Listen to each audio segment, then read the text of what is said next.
Good morning to all of you student. पिछले class में हम लोगों ने प्रकाश का परावर्तन और अपवर्तन में प्रकाश के बारे में जाने थे। प्रकाश के बारे में क्या जाने थे कि प्रकाश एक ऊर्जा की स्रोत होती है और सीधी रेखा पे गमन करती है। ठीक है, प्रकाश को गमन करने के लिए किसी भी माध्यम की आवश्यकता नहीं होती है। निर्वात में प्रकाश की चाप 3 × 10⁻8 मीटर पर सेकेंड होता है ना। क्या होता है? 3 × 10⁻, देखिए क्या होता है, 3 × 10⁻8 मीटर पर सेकेंड। ये क्या था? प्रकाश की चाप थी। कहाँ? निर्वात में। बहुत इंपॉर्टेंट टॉपिक हो जाता है। थोड़ा सा हम लोग रिकॉल करेंगे प्रकाश के परावर्तन नियम। क्या जानेंगे हम लोग? प्रकाश के परावर्तन नियम। तो प्रकाश का परावर्तन के कितने नियम थे फ्रेंड? 2। कितने नियम थे? 2 नियम थे, है ना। कि प्रकाश का लाइट में जैसे आपतित किरण, परावर्तित किरण और आपतन बिंदु पर डाला गया अभिलंब तीनों एक ही तल पे होते हैं और आपतित कोण और परावर्तित कोण हमेशा क्या होते थे? बराबर होते थे। आपतित कोण को किससे डिनोट किए थे? इंसिडेंट एंगल, है ना, और reflected angle denoted by R, है ना। ये लिखाया गया होगा। ये मोस्ट इंपॉर्टेंट क्वेश्चन आपके एग्जाम में 1 मार्क्स के लिए कैरी करता है कि अगर किसी दर्पण में जो आपतित कोण होगा वो 45 डिग्री का है तो परावर्तित कोण क्या होगा? ठीक है, तो हम लोग बहुत आसानी से वहां पे भी 45 लिख सकते हैं। आज हम लोग डिस्कस करेंगे दर्पण यानी मिरर के बारे में, है ना। तो मिरर के बारे में आप लोग पिछले क्लास में कक्षा 9, 8 में आप लोग समतल दर्पण के बारे में पढ़ चुके होंगे। सारी डिटेल्स वहां पे बताया गया होगा। इन शॉर्ट आपको यहाँ पे रिकॉल करवाया जाएगा, ठीक है, कि क्या होता है समतल दर्पण। मिरर में देखिएगा कि दर्पण कितने टाइप्स के होते हैं फ्रेंड्स? 2 टाइप्स के होते हैं। एक होता है समतल दर्पण और एक होता है गोलीय दर्पण। आज हम लोग समतल दर्पण के बारे में थोड़ा सा स्मॉल इंट्रोडक्शन जानेंगे ताकि आप इसका जो बारे में आप पढ़ें आपको रिकॉल हो सके, और इसके बाद पूरा फुली डिटेल पूरा विस्तार में हम लोग गोलीय दर्पण अर्थात स्फेरिकल मिरर के बारे में जानेंगे। ठीक है, तो हम लोग यहाँ से देखेंगे कि गोलीय दर्पण में 2 तरह का दर्पण होता है। कितने तरह के दर्पण होते हैं? 2 तरह के होते हैं। एक होता है अवतल दर्पण और एक होता है उत्तल दर्पण। तो अवतल दर्पण और उत्तल दर्पण जैसे कि आप फिगर में देख रहे हैं, ठीक है, आपको इस विस्तार में पूरे डिटेल से बताया जाएगा। आइए हम लोग समतल दर्पण का कुछ प्रॉपर्टीज जानते हैं। एक ऐसा दर्पण जिसका परावर्तक पृष्ठ समतल हो उसे हम लोग क्या कहते हैं? समतल दर्पण कहते हैं। यहाँ तक आप लोग देख रहे होंगे एक वर्ड आया होगा परावर्तक पृष्ठ। क्या आया था? परावर्तक पृष्ठ मतलब एक ऐसा सरफेस जिसपे लाइट जो होती है प्रकाश रिफ्लेक्ट करता है, परावर्तित होता है, उसी सरफेस को हम लोग क्या कहते हैं? परावर्तक पृष्ठ कहते हैं। समतल दर्पण का गुण यानी समतल दर्पण में प्रतिबिंब बनता होगा वो कैसा बनता होगा? तो यहाँ से देखिएगा पहला लिखा गया है बिंब तथा प्रतिबिंब का आकार हमेशा बराबर होता है। अर्थात अगर आप समतल दर्पण में अगर एक मार्कर 5 सेंटीमीटर का है तो जितना प्रतिबिंब, ठीक है, बनेगा, मान लो ये दर्पण के सामने आप रखते हैं कि स्मॉल भाग दिख रहा है आपके दर्पण में, तो आपको जो प्रतिबिंब बनेगा कितना ही बनेगा, है ना। फुल इमेज को देखने के लिए दर्पण से कुछ दूरी पे रखना पड़ता है। यानी अगर आपका हाइट जो होगा, जो ऑब्जेक्ट का हाइट होता है, जो बिंब का हाइट होता है, उससे हाफ मिरर का लेंथ होना चाहिए, तो आप अपना फुल इमेज दर्पण में आसानी से प्राप्त कर सकते हैं। दूसरा लिखा गया बिंब की लंबाई तथा प्रतिबिंब की लंबाई बराबर होती है। यह कहने का मतलब है कि अगर बिंब जितना बड़ा आपको दर्पण में दिखेगा उसका प्रतिबिंब उतना ही बनता है।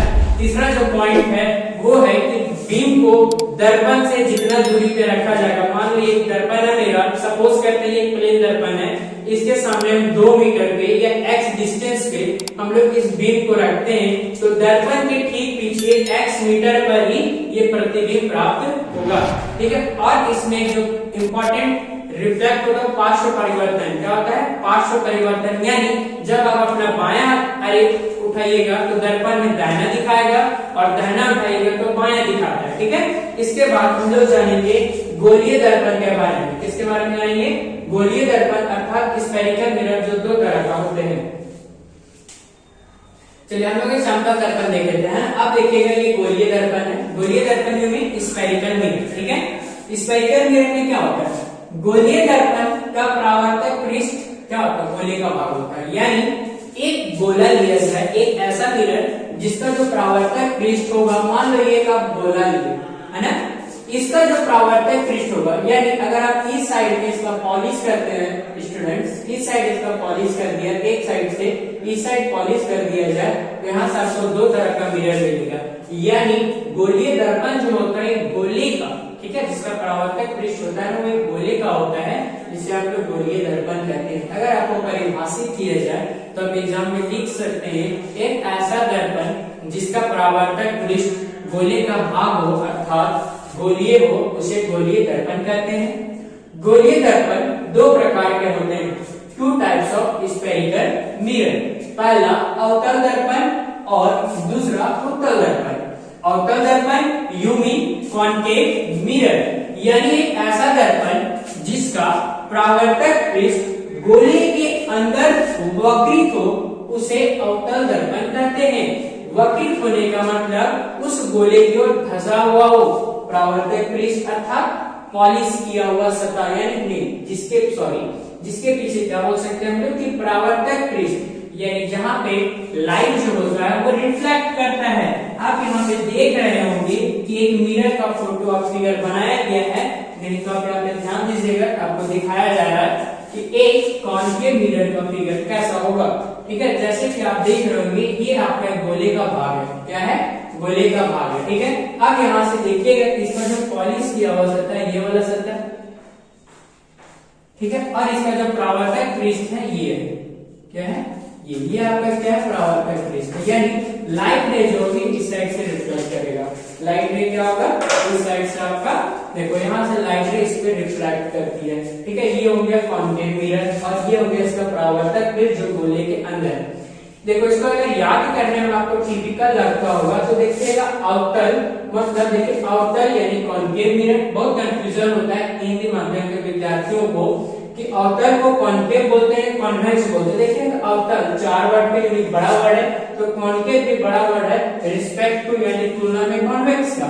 उत्तल देखिएगा अवतल के रिस्पेक्ट में छोटा है तो कॉन्वेक्स, ठीक है, छोटा वर्ड उत्तल के लिए और बड़ा वर्ड अवतल के लिए हो गया। और इसके बाद आता है उत्तल दर्पण। क्या आता है, उत्तल दर्पण, यानी जिस गोलीय दर्पण का परावर्तक पृष्ठ गोले के बाहर हो उसे उत्तल दर्पण कहते हैं। जैसे कि आपको यहाँ फिगर में दिखाया गया होगा, ये जो लाइन खींचा गया है ये इधर पॉलिश किया गया है, यानी इस साइड में ना लाइट जो होगा, प्रकाश जो होगा रिफ्लेक्ट नहीं करेगा, तो प्रकाश किधर से रिफ्लेक्ट करेगी, इस साइड से रिफ्लेक्ट करेगी, है ना, इस साइड से रिफ्लेक्ट करके इसी माध्यम में क्या होगा, वापस लौट जाएगा।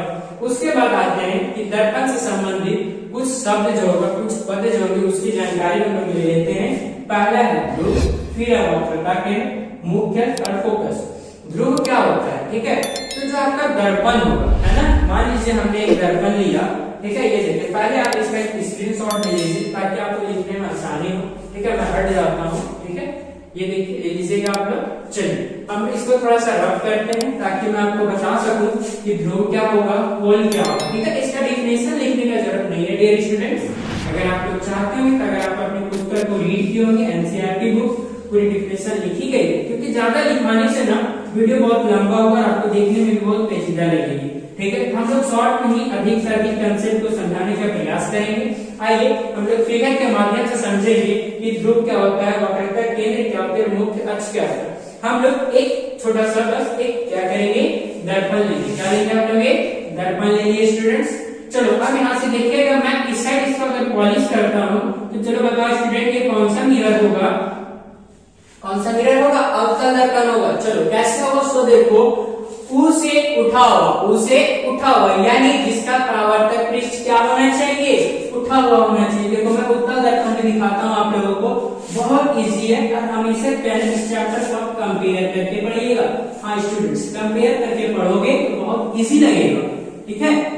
चलिए देखो यहाँ से क्या होगा, चलिए देखिएगा, मैं एक उत्तल बनाया, कंपेयर करके मैं आपको बताता हूँ कि क्या होता है। एक मैंने यहाँ पे फिर से दर्पण बनाया, इसका परावर्तक पृष्ठ इस साइड देखो स्टूडेंट, ये जो लाइन खींचा गया है ना ये पॉलिश किया गया है, क्या किया गया है, पॉलिश किया गया है, ठीक है। तो यहाँ जो कुछ पॉइंट्स में, पहला पॉइंट क्या मैं डिस्कस कर रहा हूँ, ध्रुव के बारे में। किसके बारे में, ध्रुव यू मीन पोल, किसके बारे में डिस्कस कर रहे हैं हम लोग, पोल के बारे में, जिसका सूचक क्या होता है स्टूडेंट, पी होता है। क्या होता है, पी। यानी आप जो कर्वेचर लेते हैं, ठीक है, कर्वेचर क्या होता है, ठीक है, कर्वेचर क्या होता है, द्वारक। इसको हिंदी में हम लोग कहते हैं द्वारक। क्या कहते हैं, द्वारक कहते हैं स्टूडेंट्स, क्या कहते हैं, द्वारक कहते हैं, ठीक है। तो अब यहाँ से देखिएगा कि क्या हो, जैसे कि आप ये अवतल दर्पण लिए, ये कौन सा दर्पण है स्टूडेंट, अवतल दर्पण है। कौन सा दर्पण है, अवतल दर्पण, यानी कॉन्केव मिरर।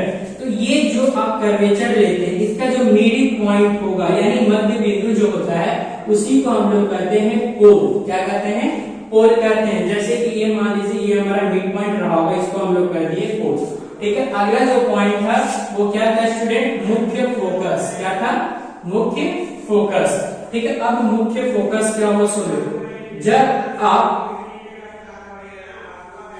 एक लाइट, एक रे खींचिए, इस रे को हम लोग क्या कहते हैं, मुख्य अक्ष कहते हैं, प्रिंसिपल एक्सिस कहा जाता है। इसको हम लोग एस डैश और एक्स से डिनोट करेंगे। किससे डिनोट करेंगे, एक्स और एक्स डैश से डिनोट करते हैं स्टूडेंट।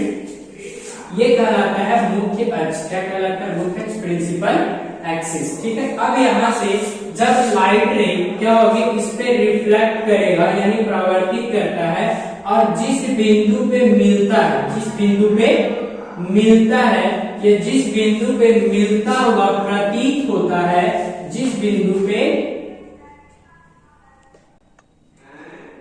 उसे हम लोग क्या कहते हैं, फोकस। क्या कहते हैं, फोकस। उसके बाद आप लोग का होगा वक्रता केंद्र। क्या जानना होगा स्टूडेंट, वक्रता केंद्र। क्या जानना है, वक्रता केंद्र क्या होती है। यानी देखोगे जैसे आप लोग सर्कल पढ़ेंगे स्टूडेंट, तो जो सर्कल में वृत्त का जो केंद्र होता है, जो सर्कल का वृत्त का केंद्र होता है, यानी ये जो मेरा मिरर है, एक गोले का भाग है ना, तो इसका भी एक केंद्र रहा होगा। मैं सपोज कर लेता हूं, तो ये केंद्र रहा होगा। केंद्र को हम लोग सी से डिनोट करते हैं। किससे डिनोट करते हैं, सी से। किससे डिनोट करते हैं स्टूडेंट, सी से।